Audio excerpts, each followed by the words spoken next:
Gracias, Leandro. Bueno, muchas gracias a ustedes por su presencia. ¿Me escuchan bien, no? Bueno, un poco la idea es contar algunas experiencias en pasturas megatérmicas.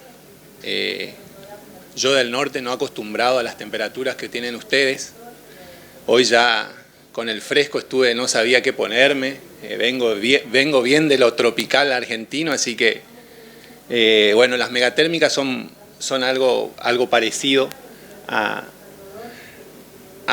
lo que sentimos nosotros.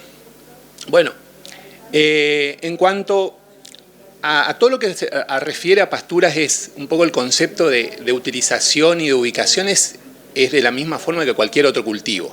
Eso es clave.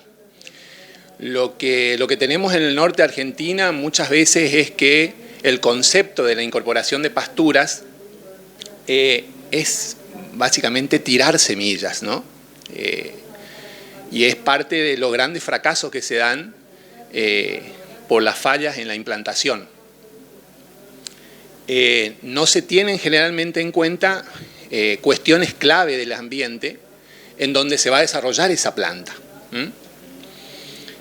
¿Cuáles son esas cuestiones ambientales? Por ahí vamos a mencionar algunas de las más importantes del ambiente, que es el tipo de suelo, las temperaturas y el régimen de lluvias.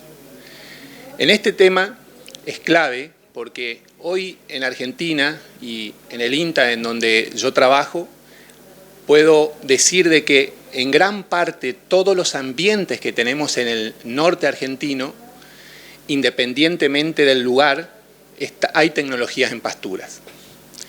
E inclusive en aquellos sitios en los cuales hay sal en superficie. Y eso es clave, porque nos permitió poder tener un boom, digamos, un salto productivo en esto, y los índices tendieron a mejorar.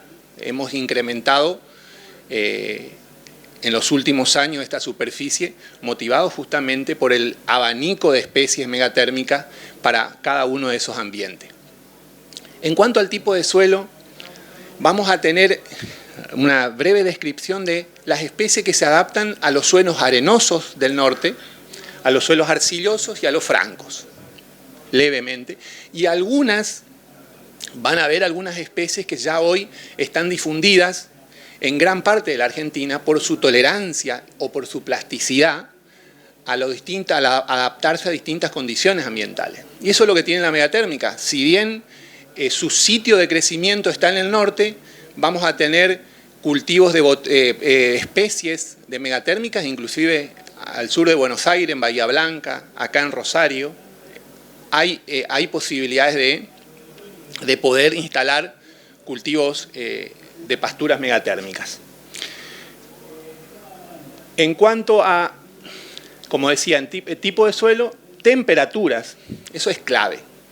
Es clave porque independientemente del tipo de suelo, hay especies que tienen una temperatura base de crecimiento y eso es lo que determina la adaptación. ¿Y qué quiere decir esto?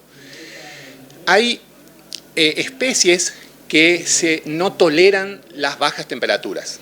Hoy lo vamos a ver. ¿Cuáles son? Y hay otras, sin embargo, que tienen una adaptación mucho más, digamos, a las bajas temperaturas. Si tienen temperaturas base tanto de germinación como de crecimiento bajas. Es decir, con 12, 13 grados crecen. Que no es habitual ver en una megatérmica ese comportamiento cuando el grueso de estas especies crecen con temperaturas superiores a 16, 18 grados. Que es el lugar en donde nosotros estamos. Los inviernos son poco agresivos en el norte y en consecuencia permiten crecer en gran manera. No es lo mismo ya cuando ponemos esa misma especie, lo vamos mandando más al sur con limitaciones de temperatura. Acá hay mucho más helada, a medida que salimos del NEA-NOA, ya las heladas y los días de frío son mayores, y entonces otra de las limitaciones que tenemos. Pero hay especies que se adaptan. Bueno, lo mismo el régimen de lluvia, independientemente del sitio en donde que estemos, podemos estar en Chaco, en el este llueve 1400 milímetros, en el oeste llueve 700. No es lo mismo usar una u otra especie, independientemente que el suelo sea arenoso en los dos sitios, Hay especies que se van a adaptar en un suelo arenoso en el este y no se va a adaptar esa especie en el oeste, justamente por el periodo de lluvias. Estos factores ambientales son claves para determinar qué especie vamos a elegir para implantar, para tener éxito en la implantación. Bueno, ¿cuáles son las especies? Voy a hacer una ligera descripción porque, como les dije, hoy es un abanico de muchas especies que nos llevaría toda la mañana a hablar, así que vamos a mencionar algunas.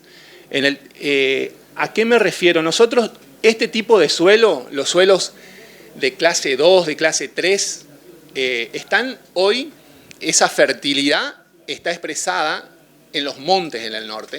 Es decir, toda vegetación en los suelos de buena calidad generalmente están los montes, la presencia de los montes, por lo tanto, para poder hacer ganadería en esos sitios hay que hacer un recambio de vegetación. Ahí viene el desmonte y cuáles son las especies que usamos en esos sitios. Así, igual en los suelos arcillosos, poco anegables, son esas medialomas que normalmente llueve, puede quedar el agua en 2 o 3 días, escurre y el agua desaparece. Ese es el ambiente arcilloso poco anegable, ahí están las especies. Y hoy, un ambiente que hace probablemente no más de 4 o 5 años, era un ambiente que en el norte se consideraba totalmente improductivo. Eran esos sitios que aquellos que conocen Corrientes, Chaco, Formosa, nosotros le decimos esteros, lagunas, que son bajos, en la cual posterior a la lluvia queda acumulado agua generalmente durante todo el año. ¿Podemos hacer pasturas en agua? Créanme que sí. Créanme que sí, hay especies hoy adaptadas a esas condiciones de agua o de nivel de agua con mucha producción. Y hoy es probablemente uno de los sectores que más ha crecido en estos 4 años porque te permite producir pasto durante todo el año. ¿Por qué? Porque no hay limitación de agua. Ahí no importa que llueva o no llueva, hay agua, la planta sigue creciendo, independientemente, lógicamente decae en el invierno y su potencial está en la primavera-verano, pero sigue produciendo aún en invierno porque lógicamente los efectos de la helada en el bajo con agua no es lo mismo que en la altura en el seco, ¿cierto? Bien, vamos a hablar específicamente del primero, las pasturas más recomendadas en los suelos francos. Bueno, esta es la vedette, la que conocen todos, fue una de las pioneras en los suelos francos en el norte argentino. Es una de las especies que se desarrolló sin tener mucha investigación, el Gatton panic. Es lejos la especie gematérmica más implantada en Argentina. El oeste de toda la región, la gran región chaqueña argentina, inclusive paraguaya, esta es la especie más difundida, digamos. Y como le decía, sin mucha investigación que la respalde. Funciona y el productor la aceptó, la implantó y bueno, está hace muchísimos años. Posterior a esto se fueron mejorando y en función a lo que le mencioné recién, esto es para una zona semiárida con lluvias hasta 900 milímetros, con buena performance de la pastura, pero teníamos montes en las zonas lluviosas. Entonces el Gatton en esa zona ya tenía limitaciones para su implantación, entonces aparecieron, bueno, esto es Gatton, simplemente para mostrar cómo el Gatton, muchas veces preguntan si el Gatton, ¿por qué se usa mucho en sistema silvopastoril? Porque le gusta la sombra, y no es verdad eso, no es que el Gatton le gusta la sombra, al Gatton panic lo que le gusta es el nitrógeno que hay en ese monte, y lo que hace es tolera sombra. Leandro, si quieren, pueden pasar acá. Sí. Acá adelante hay lugar. Sí, no están parados. Buen día. Entonces, para eso se fue mejorando estos cultivares de Panicum y aparecieron, bueno, eso es un poco lo que les mostraba ahí, produce mucho a radiación directa y también esto es en Bolivia, en suelos bastante degradados, como con una alta densidad de árboles inclusive se puede producir gramíneas por debajo. Es decir, es una de las especies con mayor tolerancia a el sombreo. Bueno, otra, ya mejorando un poco, esto es también un Gatton, fíjense, post desmonte, fíjense el volumen que puede llegar a alcanzar. Bueno, también la misma especie, pero ya para ubicarla en una zona lluviosa. Como le decía hoy, el Gatton es para una zona más, con menos régimen de precipitación. El Tanzania, la misma especie mejorada, pero en una zona lluviosa, también en el monte. Créanme que como consecuencia de las precipitaciones, este pasto produce el doble de lo que produce el Gatton. Como hay más agua disponible y por consecuencia la producción de forraje es mayor. Rápidamente, otro de los materiales, Mombasa, en Argentina también se difundió mucha esta especie, tanto Tanzania como Mombasa, en el este de toda la región Chaco-Formosa y norte de Santa Fe, todo lo que sea albardón del río Paraná, los montes que están en esa zona, esta es la especie que se implantó, con mucho volumen de forraje, con mucha dificultad en el manejo, como decía recién Leandro. Vamos a mencionar algunas cosas. Esta pastura produce mucho forraje, créanme, en mediciones que hicimos nosotros en el INTA está más o menos entre 18 a 20 toneladas de materia seca por año. Miren si no produce. La cuestión que esta pastura, uno de los problemas que tiene es que su tasa de crecimiento, las tasas de crecimiento en megatérmica versus templadas. Cuando uno analiza el crecimiento en una y en otra, se da cuenta, la megatérmica crece hasta 5 veces más rápido que una templada. Es decir, cuando vos en un raigrás estás midiendo cuánto crece una hoja y el raigrás te puede estar creciendo por día entre 5, 7 milímetros, una megatérmica puede estar entre 4 a 5 centímetros por día. Es decir, es totalmente otra cosa el efecto que tiene estos factores ambientales, en este caso la temperatura, cómo influye de sobremanera en el crecimiento de esta especie.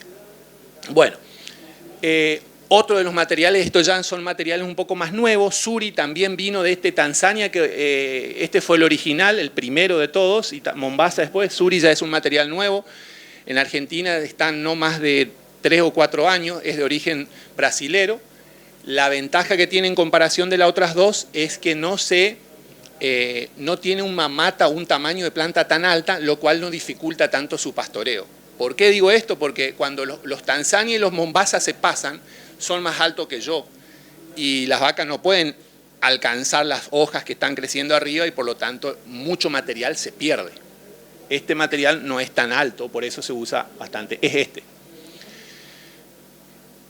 Bueno, Masai es otro panicum también mejorado que, si bien no tuvo mucha difusión en Argentina, porque hay materiales mejorados, lo bueno que tiene es su muy alta relación de hojas en comparación con los tallos. Bueno, brevemente, 3 materiales nuevos, 2 fundamentalmente, el Tamani. Tamani es un material nuevo de Brasil que tiene, para que se den una idea, es uno de los panicum hoy que mayor proporción de hojas tiene y además tiene la ventaja de no ser tan alto. Tiene más o menos entre un 70 a 75% de láminas en relación al tallo. Es algo de muy buena digestibilidad, es un híbrido, pero lógicamente que al ser tan buena calidad hay que es muy criterioso en el manejo, ¿no? Defoliarlo, entrar con animales en un lote con Tamani, deben ser muy criteriosos en las permanencias de los animales dentro del potrero, porque al defoliarlo tienden ahí muy abajo y ahí hay problemas por sobrepastoreo. Es de muy buena calidad. Aquellos que ya manejan un sistema, esto es fantástico. Y es uno de los panicum con mayor porcentaje de calidad. Y esto también quiero mencionar para no repetirlo. Cuando hablamos de megatérmicas y hablan de calidad, creo que si nosotros analizamos, yo durante 16 años he hecho análisis de calidad de hojas de gramíneas, créanme que no encontré diferencias. Así que cuando ustedes hacen y vienen y le dicen esta especie es mejor que esta en términos de calidad, es muy raro que suceda eso. Los porcentajes de proteína en megatérmica, la variación de la calidad de en las hojas, casi todos están entre 14 y 16, no más que ahí. No hay una que tenga por sobre las otras. ¿Cuál es la diferencia? ¿En dónde se basa la calidad de las megatérmicas? En la proporción de hojas. Ahí está la explicación.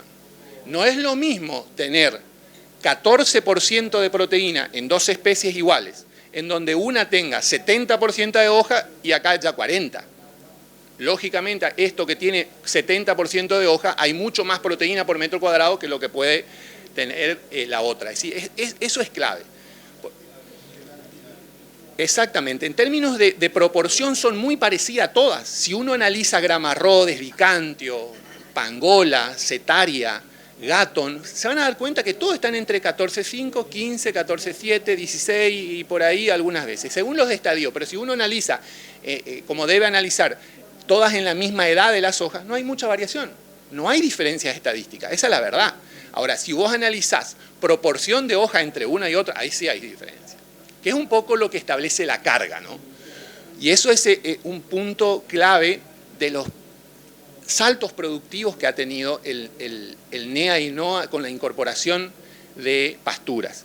Es decir, ¿qué es lo que pasó en estos últimos años? Es decir, teníamos receptividades en pasturas naturales de más o menos un equivalente vaca o una unidad ganadera por cada más o menos entre 3 a 4 hectáreas.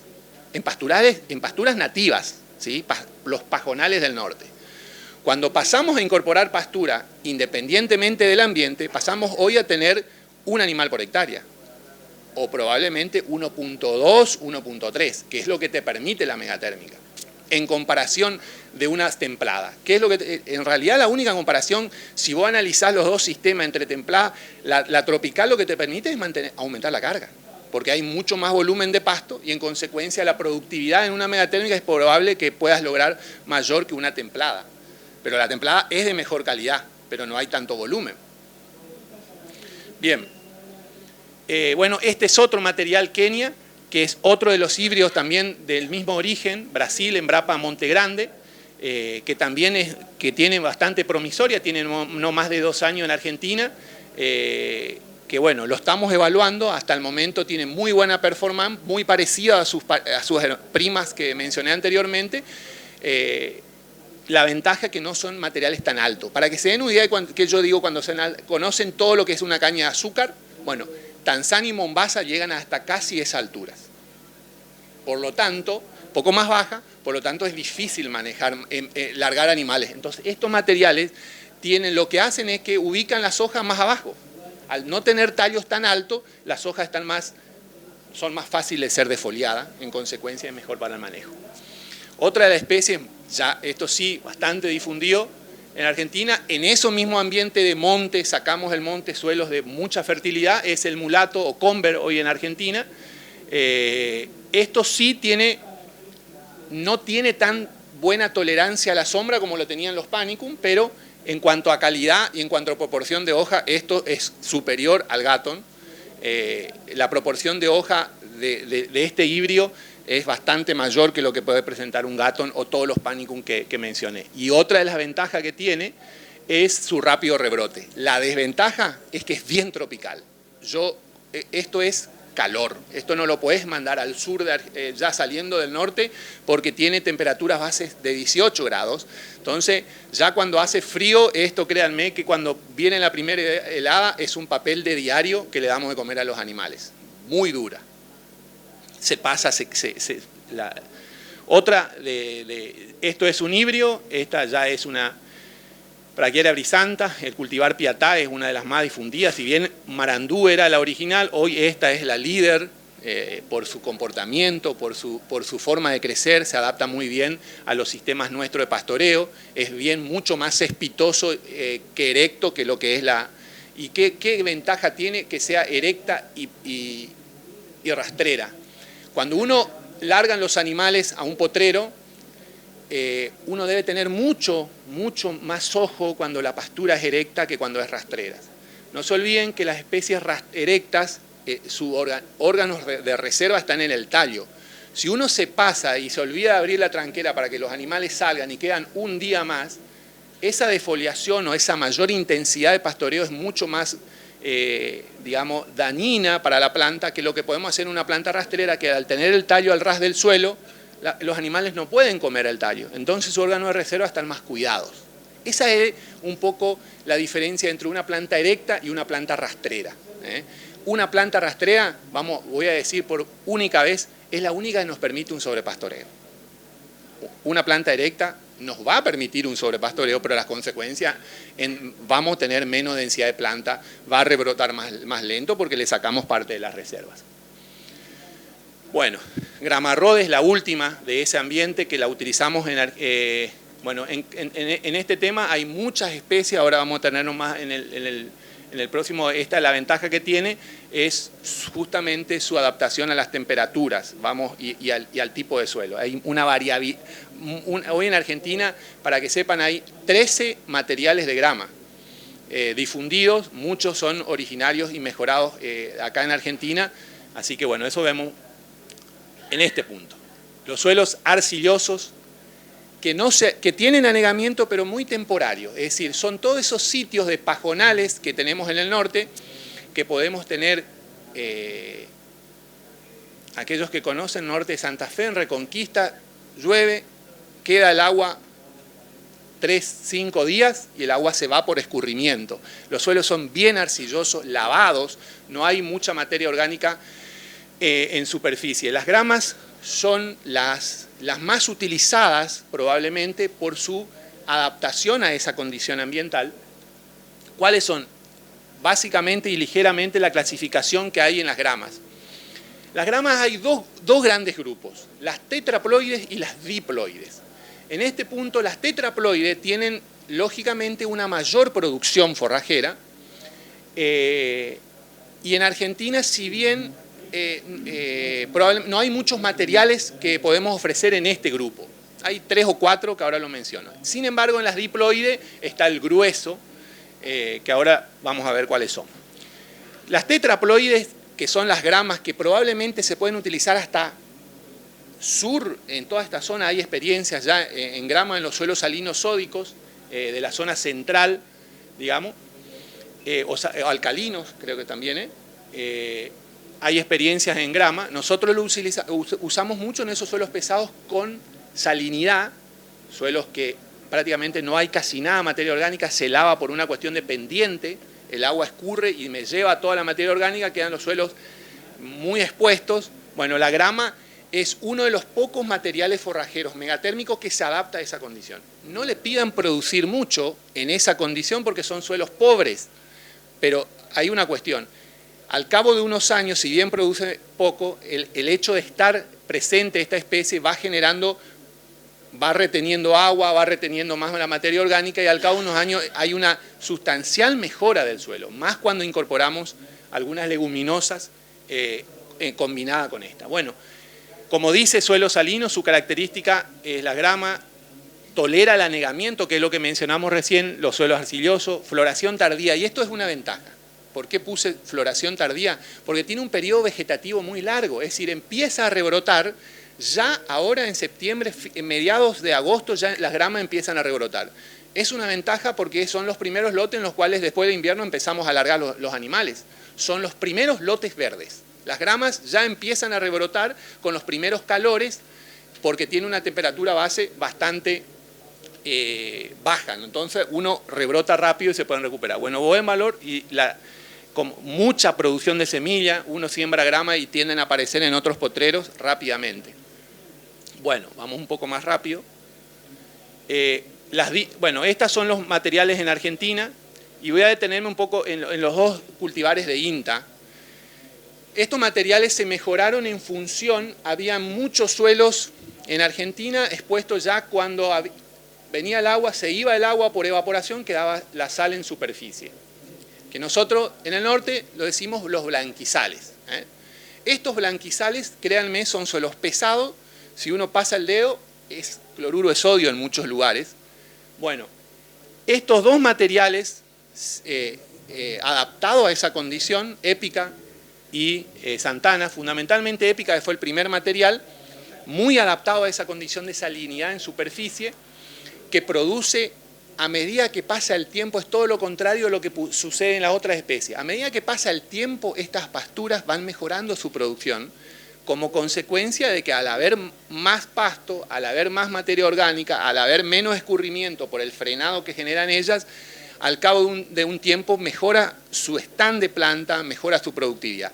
Sin embargo, uno cuando lo compara con las otras especies, a medida que el nitrógeno va bajando en un sistema de buena fertilidad, un gatón al cabo de 6, 7 años se va haciendo cada vez más amarillo, digamos como deficiencia de nitrógeno. Bueno, esto no sucede así. En el caso de las diploides, hoy en Argentina tenemos muchos materiales y créanme que son lejos las más rústicas, son las que más se adaptan a esa condición de encharcamiento, producen mucha semilla, pero son menos productivas que las tetraploides que mencioné, que la callide, la épica.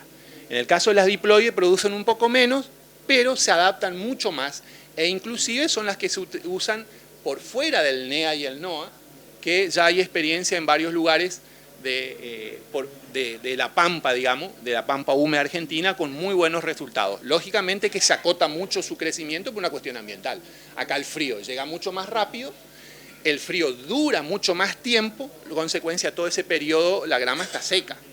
Entonces no lo puedo comparar con el norte, que el frío son 3 heladas en el año, si hay, y los gatón o las gramas en el norte hoy, los gátones están empezando a rebrotar, las gramas ya están, uno las ve en las zonas que no hay helada, ya están bastante verdes, digamos.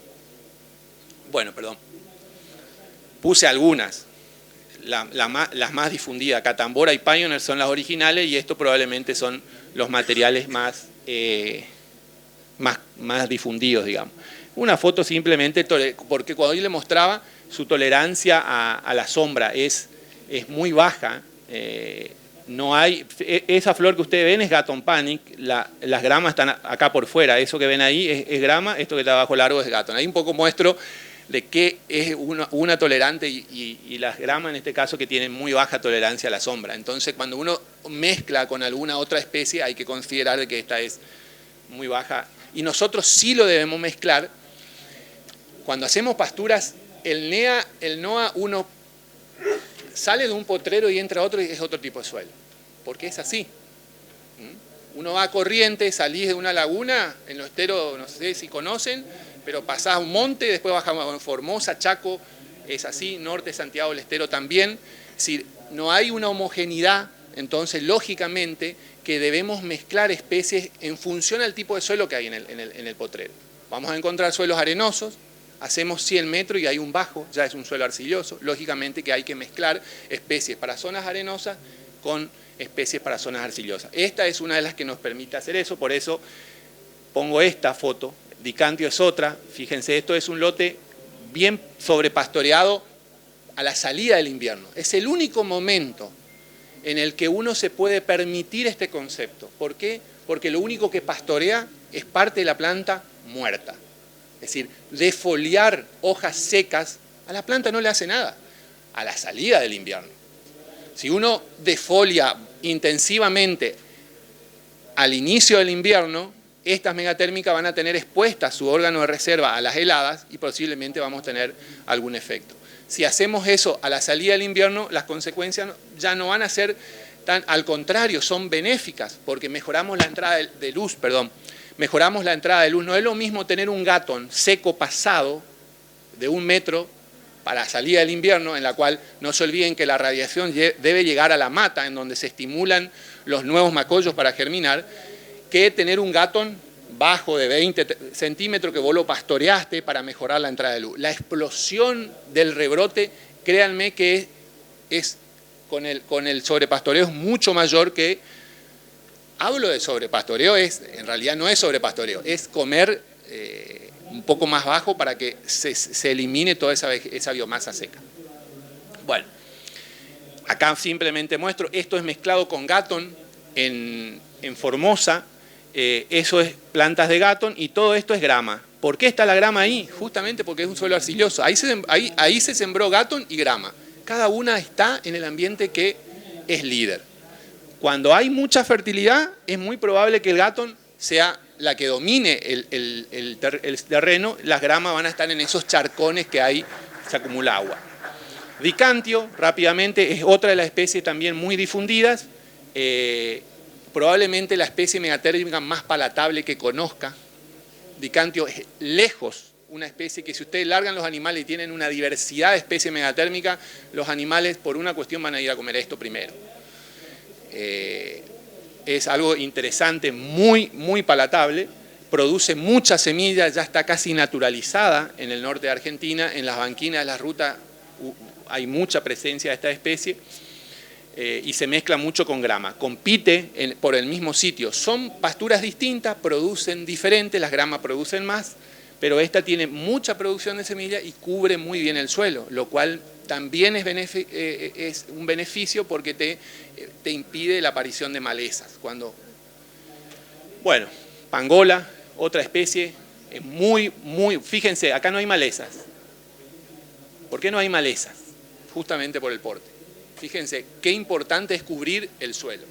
Cuando uno cubre el suelo, inhibe la germinación de muchas otras especies no deseables.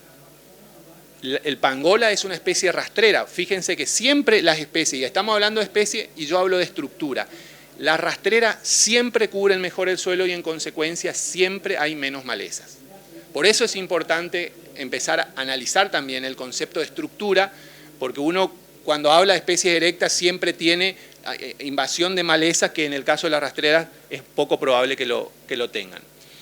Bien, Melilotus, la gran mayoría es una leguminosa que ya empezaron a usar en zonas, era más usada en la zona más húmeda del NEA, del NOA, del norte argentino, y hoy ya la tenemos en zonas del oeste con precipitaciones que están entre los 700 y 800, esto de hecho es un gatón con Melilotus, y eso es hoy el tema de leguminosas tropicales es clave, no solamente desde el hecho de mejorar la calidad de la dieta, sino también de todo lo que es el concepto de lo que es servicio ecosistémico, tratar de empezar a ver cuál es el efecto de estas pasturas en el ciclo del nitrógeno, en el ciclo del carbono también, que puede beneficiar o no, pero créanme que hoy desde el INTA por lo menos estamos teniendo mucha atención en este tipo de especies. Bueno. Sí, y termino con esto, con las especies ya para ambientes anegables. Son todos aquellos sitios en el cual el agua está en forma permanente. Sitios que hace no más de, como les dije, 4 o 5 años eran sitios improductivos. Sitios que lo único que servían es para hacer una fuente de agua para los animales. El animal tomaba agua de la laguna o del estero. Hoy con algunas especies podemos, fíjense, producir forraje en esa condición ambiental. Tangola, probablemente la especie más difundida, no tiene semilla. Una de las limitaciones para su implantación, para poder crecer en esta especie era justamente que se la debía plantar. Se la planta con un pedazo de guía. Entonces era muy difícil para el argentino decir vamos a plantar cuando estábamos acostumbrados a, como dije hoy, tirar semillas. En este caso no se podía tirar porque era un pedazo de guía, la que teníamos que implantar en un suelo húmedo. Bueno, tuvo muchas limitaciones hasta que empezaron a ver la productividad. Lejos hoy es la líder de esos ambientes por su alta tolerancia a los sitios con agua. Estos son ambientes de pajonales, fíjense, esto es Tangola, miren el nivel de agua. Eso es un pajonal con una receptividad, créanme que esto entre el norte de Santa Fe, donde están las pajas cortaderas que se usan para hacer los techos, de Reconquista hasta Clorinda, Formosa, toda esa gran superficie argentina en donde tenemos pastizales de pajonales, de paja brava, de paja amarilla, de paja boba, son campos de muy baja receptividad. Estamos hablando de más o menos 0,18, 0,2. Necesitamos 4 a 5 hectáreas por vaca.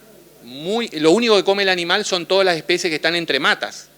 Estas especies son muy de baja, los pajonales son de muy baja calidad, se pasan rápido y no ofrecen mucho forraje. Fíjense esto es altamente palatable, de muy buena calidad. Y fíjense, también es deporte rastrero. Otra cuestión, acá no hay malezas. Nosotros pasamos a necesitar 5 hectáreas por vaca, a tener hoy 1.2 vacas por hectárea. ¿Sí? El salto es inmenso. Esto es en una zona seca de Formosa, en el oeste, con régimen de más o menos 800, 900 milímetros, para que vean que no necesariamente produce en el agua, sino también produce en zonas con suelos pesados, pero sin agua en superficie. Bueno, es un ejemplo de lo que son los ambientes del norte, pajonales, palmares, con pasturas, transformados en estas praderas fabulosas que ofrecen muy alto nivel de forraje y de buena calidad. Y por último, para terminar, leguminosas. Dos leguminosas que son clave en los últimos. Esta es una especie que a partir de este año entra al mercado argentino.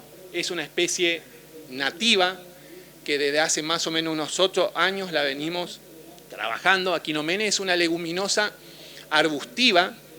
La ventaja es, nuevamente, insisto, su porte. Las megatérmicas, al crecer tanto, compiten mucho con las leguminosas y esto hace que escape rápidamente para capturar luz arriba por su porte y ofrezca forraje de buena calidad. Es de periodo también estival, empieza su crecimiento a partir de octubre, crece y su floración crece y ofrece pasto durante septiembre, octubre, toda la primavera, verano y finaliza al final de mayo, junio, florece y ya se seca la planta. Queda como semilla, es decir, pasa el invierno como semilla y vuelve a rebrotar nuevamente en octubre del año siguiente ya con la semilla que quedó. Es decir, esto se consocia muy bien con los Melilotus. Hoy tenemos una alternativa de leguminosas durante todo el año, con un Melilotus en el invierno que nos ofrece forraje durante mayo, junio, julio, agosto, septiembre, octubre. Cuando sale el Melilotus, clausuramos para que produzca semilla.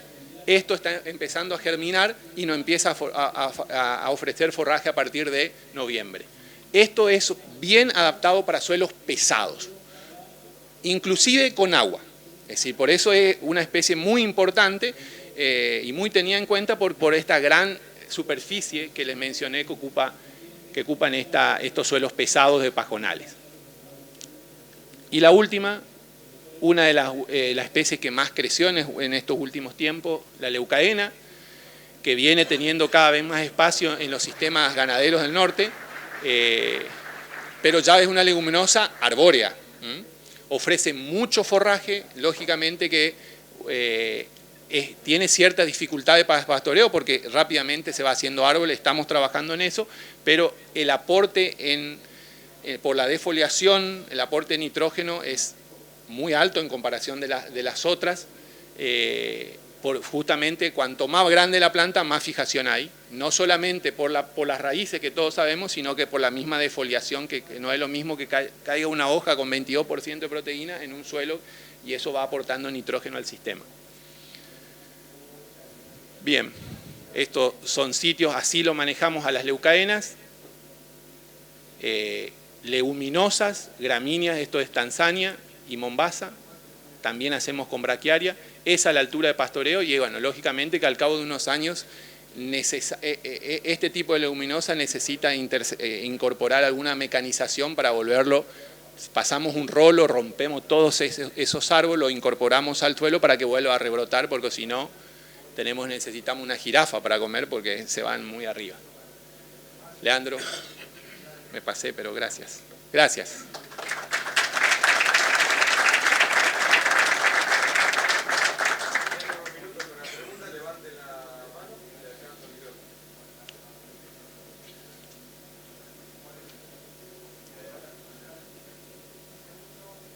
Hola. Hola, ¿qué tal? ¿Cómo andás? Soy de la zona de Reconquista, Bien. vos nombraste, tenemos suelos arcillosos pesados. Y te pregunto, la verdad que tenemos bastante problema con la incorporación de hacer Melilotus en las pasturas tropicales, Sí. porque no es fácil implantarlo. Sí. ¿Cómo lo están logrando o qué están haciendo? Son suelos pesados. Sí. Bien, ¿qué pasturas megatérmicas tienen? Y la mayoría es grama. Bien. Nosotros en esos sitios, La preparación de suelo sabemos que debe ser ligera por una cuestión de que no hay materia orgánica. Si uno prepara mucho el suelo y pasa varias veces la rastra y da vuelta al panel, cuesta mucho. En esos sitios normalmente nosotros lo que estamos haciendo es, aplicamos herbicida y dejamos toda esa biomasa pobre que está, tratamos de cuidarla y hacemos una siembra directa con Melilotus. Y si vamos a pasar en algunos sitios que ya tenemos vegetación muy alta, caso paja cortadera, en el caso que ustedes tienen mucho, ahí sí lógicamente necesitamos pasar una rastra. Nosotros la preparación de suelo es clave, por eso menciono, y lo mezclamos en la misma siembra. Nosotros sembramos Melilotus con grama en marzo-abril. Y vos me decís, ¿cómo vas a sembrar grama en marzo-abril si no crece en el invierno? Lo hacemos justamente para abaratar costos, lo sembramos los dos, la primavera empieza la grama y el Melilotus lo estamos logrando fácilmente.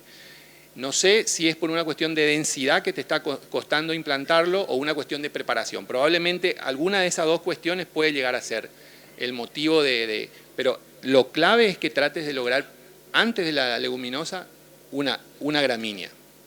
Hoy, viste, Tangola es una de las especies que creo que tiene mucho potencial en la zona de ustedes. En la zona de San Javier, ayer cuando viajaba acá me llamaban en zonas que son más contra el río Paraná, zona más inundable probablemente, que tienen pequeñas experiencias con tangolas con muy buenos resultados y quieren ya pensar a difundirlo porque crecen muy, muy rápido. Bueno, por ahí ocupó un espacio que superó a la grama en esos ambientes. Probablemente, primero hay que tratar de plantar la megatérmica y después la leguminosa. No sé cuál sería el motivo, pero probablemente la preparación de suelo es clave. Sí. Buenas, ¿qué tal? Tangola, adaptación al frío, se adapta bastante bien. Y después pastonilo tenés... Sí. Bueno, como dije, Tangola es un híbrido. Es el único híbrido natural en megatérmica. El resto todo es por efecto del hombre. Es el cruzamiento de dos braquiarias, braquiaria mútica y braquiaria recta. Su tolerancia al frío, para que un poco la experiencia que tenemos. Fuimos incorporando en distintos lugares, porque tuvo mucha... Y nos llamaron desde Pergamino, a ver si en los suelos que hay agua se podía... Lógicamente no tenemos experiencia en ese tipo de ambiente, pero la experiencia nuestra en lugares fríos, en donde se congela, norte de Paraguay con Brasil, en donde por una cuestión de altura las heladas son bastante agresivas, se congelan, se congelaban el agua que está por sobre el suelo. Posterior a esa helada se secaba todo, lógicamente, el Tangola, se iban las heladas y el Tangola volvía. Es decir, no hubo ningún problema por el efecto del frío. En Malbrán, Salteado del Estero, es otra de las experiencias que tenemos, sin ningún problema. Es decir, vinieron 10, 15 heladas, lógicamente que el Tangola quedó seco, pero ya cuando se vinieron las temperaturas, volvió a rebotar. Es decir, la planta, el frío, hasta la experiencia que tenemos con los días de frío, no hubo problema. Es decir, la planta siguió, se acortó el ciclo, lógicamente, no es el mismo que en el norte por no haber tanto frío, pero sí tiene muy alta tolerancia al frío. Una pregunta, Fernando. Vos hiciste un comentario, digamos, de que entre especies no hay porcentajes de proteína muy diferentes Sí, de especies sí. gramíneas megatérmicas. La pregunta que te quería hacer es si hay variación dentro del ciclo del cultivo ante eventualmente estrés hídrico o alta tasa de crecimiento o una baja tasa de crecimiento o estrés térmico, esa variación de Sí. proteínas Sí, en las especies y si hay alguna especie que eso se potencia más. Perfecto, sí. Las condiciones ambientales afectan el nivel de proteína, el nivel de hoja. Cualquier tipo de estrés, sea agua, se encharca, sea las altas temperaturas, las plantas lo primero que hacen es empiezan a inhibir su crecimiento, muchas hojas se van a ver amarillas, los niveles de nitrógeno bajan. La planta que hace, las megatérmicas son muy inteligentes, entonces envían el nitrógeno a las zonas de reserva y están ahí, cuidándola, hasta que salga del estrés. Por eso es que ustedes cuando siembran pasturas megatérmicas, ahí van a escuchar el término de dormancia. ¿Qué es la dormancia? Van germinando de a poco. ¿Y por qué? ¿Y por qué es la adaptación que tienen las especies a esos vaivenes? Nosotros en el norte tenemos de sequía a inundación todos los años. Venimos de inundación, al año de sequía. Tienen que adaptarse a una especie a esas condiciones. Entonces, el hecho de la dormancia es beneficioso. Si bien el productor lo ve como malo porque no germinan rápido sus especies, es un efecto porque van germinando a poco. Si le vino una helada o le vino una inundación, las que no germinaron es la que va a salvar el cultivo. Los niveles de nitrógeno varían sí en función. Hay especies que son un poco más estables, Grama rhodes. Es probablemente la especie que más mantiene su nivel de, si bien se ve afectada, pero no en comparación a un gatón, por ejemplo, que por ejemplo si llueve mucho y se encharcan en estos últimos años, en Formosa hubieron muchos gatón que se fueron reduciendo su productividad como consecuencia del exceso de agua. Las gramas, por ahí en ese sentido, son un poco más plásticas. Sí. Sí, Fernando, un breve comentario. Con respecto al Merilotus, bueno, yo también estoy ahí cerca de la zona de Reconquista, Cuña Boscosa Santafesina. No hemos tenido problema en implantación, sobre todo respetando lo que decís vos, en siembras aéreas a veces, sí, pero buscando que haya una brosa en la cobertura para que la semilla se implante ahí.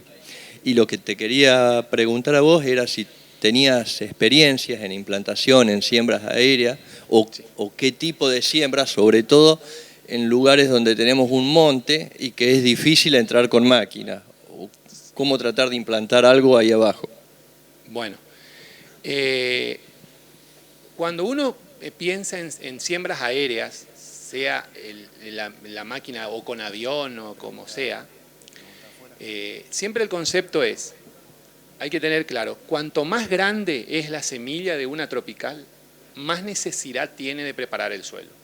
Si yo voy a hacer, ¿qué quiero decir? Si voy a hacer una siembra aérea de una grama con un dicantio, con una probablemente leve o sin preparar, o un gatón en un monte, no necesitamos preparar el suelo. Eso cae, germina. Ahora, si voy a hacer una siembra de Brachiaria brisanta, voy a fracasar, porque necesitamos otro tipo de ambiente para que son semillas, hoy con el peletizado son más grandes que el sorgo. Imagínense ustedes que vayan a un campo y siembren maíz al voleo. Bueno, es exactamente lo mismo, sí. Bien, terminamos el tiempo, gracias Fer. Gracias, disculpen.